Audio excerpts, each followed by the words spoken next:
இந்த காலகட்டத்துல பாத்தீங்கன்னா ஒரு தனி நபர் நோய்வாய்ப்பட்ட நபர் இப்ப அவங்கள தனியா பாத்துக்கணும்னாலே வீட்டுல இருந்து பாத்துக்கணும்னாலே ஒரு 20,000 ரூபாயில இருந்து ஒரு குறைஞ்சது அவ்வளவாச்சும் சார்ஜ் பண்றாங்க. நீங்க எப்படி இவ்ளோ வசதியும் கொடுத்து அவங்களுக்கு ஃபுட்ல இருந்து கேர்டேக்கர்ல இருந்து எல்லாமே கொடுத்து எப்படி நீங்க இவ்ளோ சார்ஜ் பண்றீங்க? உங்களுக்கு ஆரம்பத்துல எங்களுக்கு சமாளிக்கிறதுக்கு கொஞ்சம் கஷ்டமா தான் இருக்கும். இருந்தாலும் ஒரு 10 பேரு சேர்றாங்கனாக்கா அதுல ஷேரிங் வந்து நிறைய நாங்க வந்து பங்கிட்டு சாப்பிடுவோம் அப்படிங்கிற மாதிரி அந்த இதுல வந்து சாப்பாடா இருக்கட்டும், இல்ல அவங்க வந்து சில பேர் வந்து சப்பாத்தி அந்த மாதிரி டிஃப்ரெண்ட் ஃபுட்டு கேட்பாங்க.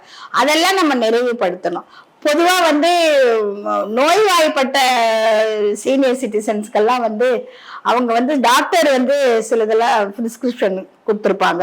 சில பேர் வந்து சீனியர் சிட்டிசனே வந்து விரும்பி எனக்கு இந்த ஃபுட்டு தான் பிடிக்குங்கிற மாதிரி சொல்லுவாங்க. ஏன்னா அவங்க உடம்பு அவங்களுக்கு கண்ட்ரோலா வச்சுக்க தெரியும், பார்த்துக்க தெரியும். அதை செய்து கொடுக்கறதுக்கான பர்சன்ஸ் வந்து வீடுகள்ல வந்து தனியா இருக்க மாட்டாங்க. ஏன்னா பிள்ளைங்க வந்து வெளிநாட்டுல இருக்கலாம், வெளி மாநிலங்கள்ல இருக்கலாம், இல்ல வந்து அரசாங்கத்துல வந்து ஒரு பெரிய உத்தியோகத்துல இருக்கலாம், கவனிக்க முடியாத ஒரு நிலைமைகள்ல இருக்கலாம்.